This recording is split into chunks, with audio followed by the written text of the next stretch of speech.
My hair never looks good, so. Good morning, WW Robinson. Today is September 24th, 2018, and it is day 6 in our rotation. And I have Story with me this morning. How are you, Story? Good. How are you? I'm great for a Monday.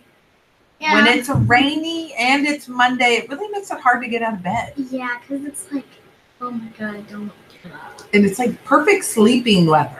Yeah, but yet it's like when you wake up to rain and you don't start out good. It's not like. But we're going to make it a great day anyways, aren't we? Yeah. All right. So tell us what is for lunch on this great day. Today we have corn dog nuggets, peas and carrots, vegetable juice, pears, mixed fruit, and choice of milk. All right. I actually like corn dog nuggets. Those aren't too bad. Not too bad. All right. And we have Ariana here to tell us about the weather. So Ariana, come on over. Tell us. I'll hold this up and you tell them. What is the weather today? Cloudy. It is cloudy. Do you think the sun might peek out? You think maybe? I don't know. We've had a couple good days though. Well, not yesterday. No, not yesterday. It rained all day yesterday, didn't it? Yes. All right. Thank you, Ariana. Nice job. And we have Liam here to lead us in the pledge. So please stand for the Pledge of Allegiance.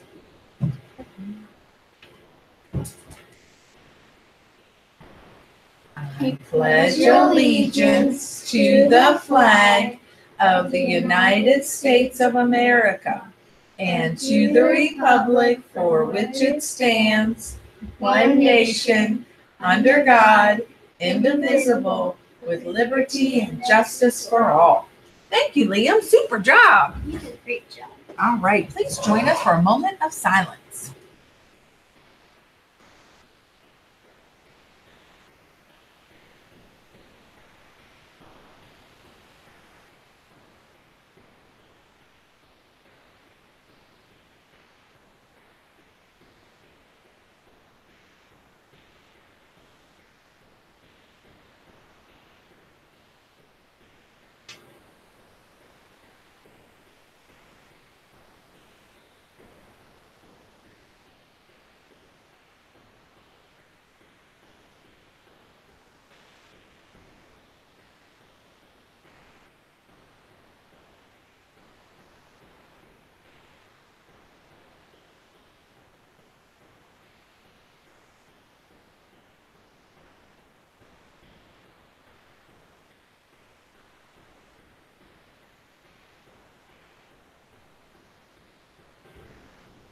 Thank you.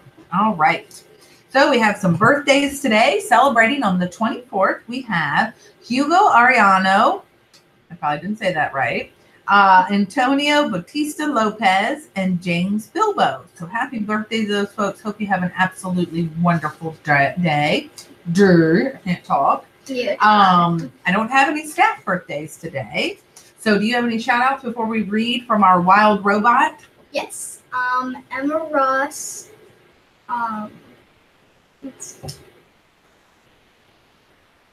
Miss Olin's class, Miss Rittenhouse's class, Miss Goodwin's class, and some other people in Miss Olin's class, Ella Finks, Jada Neff, and my little brother Pax Neff, who's in Miss Sigler's class. All right. Sounds good. All right. So we are on chapter 10.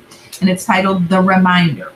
I should remind you, reader, that Roz had no idea how she had come to be on that island. She didn't know that she'd been built in a factory and then stored in a warehouse before crossing the ocean on a cargo ship. She didn't know that a hurricane had sunk the ship and left her crate floating on the waves for days until it finally washed ashore. She didn't know that she'd been accidentally activated by those curious sea otters.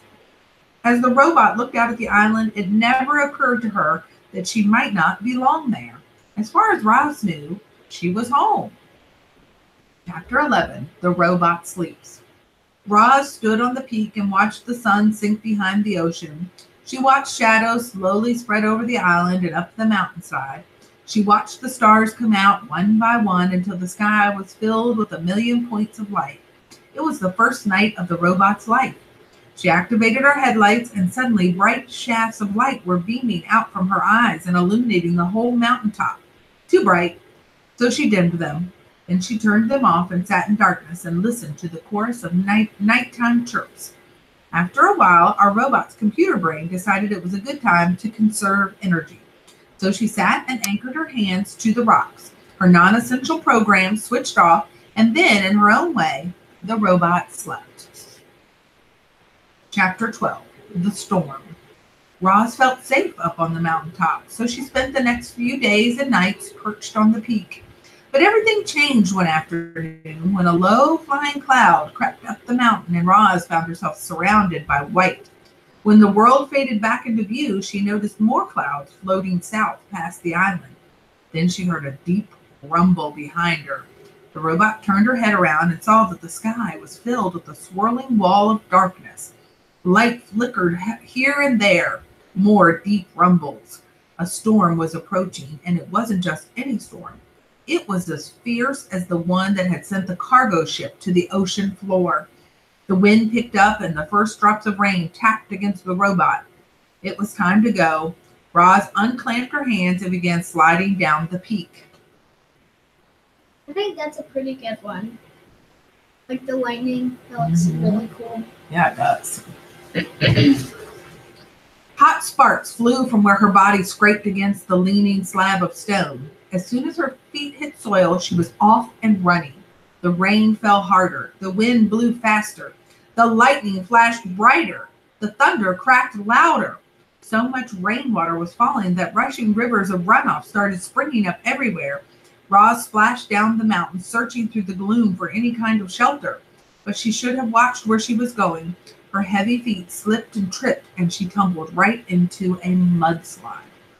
Our robot was helpless. The river of mud whisked her downhill, slamming her into rocks and dragging her through bushes and sweeping her straight toward a cliff. Mud was pouring off the cliff like a waterfall. Roz frantically clawed at the ground, grasping for anything she could hold on to. The flow only carried her faster toward the edge, and as she was about to plunge over the side, she came to a hard, sudden stop. Mud surged around her, spraying into her face and pinning her against something solid. She blindly felt with her hands and recognized the thick roots and trunk of a pine tree. In an instant, she was pulling herself up into the branches. The wind whipped across the mountainside, and Roz heard the familiar thunk of pine cones pelting her body. But she didn't mind them. She was just happy to be safe from the mud flow. The robot locked her arms and legs around the tree and waited for the storm to blow over. Chapter 13, The Aftermath. Daybreak, and the storm had passed, but the sounds of water were everywhere. The air was filled with the dripping sounds of mountain runoff and the sloshing sounds of flooded streams, and then came a very different sound. It was the clanging sound made when a robot slips on a wet rock. There were quite a few clangs this morning. As Roz worked her way downhill, she scanned the aftermath of the storm. Giant mounds of mud and debris had formed below the cliffs. The island's central river had crusted its banks and spilled into the nearby fields and forests. Some trees had been uprooted.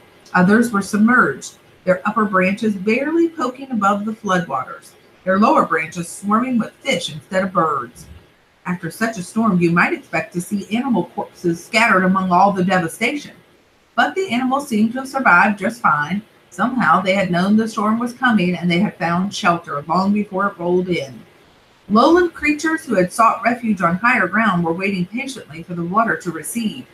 Deer were wading through the flooded fields. Beavers were busily collecting a trove of fallen branches. Geese honked in the sky before splashing down into a watery section of the forest. Clearly, the animals were experts at survival. Clearly, the robot was not.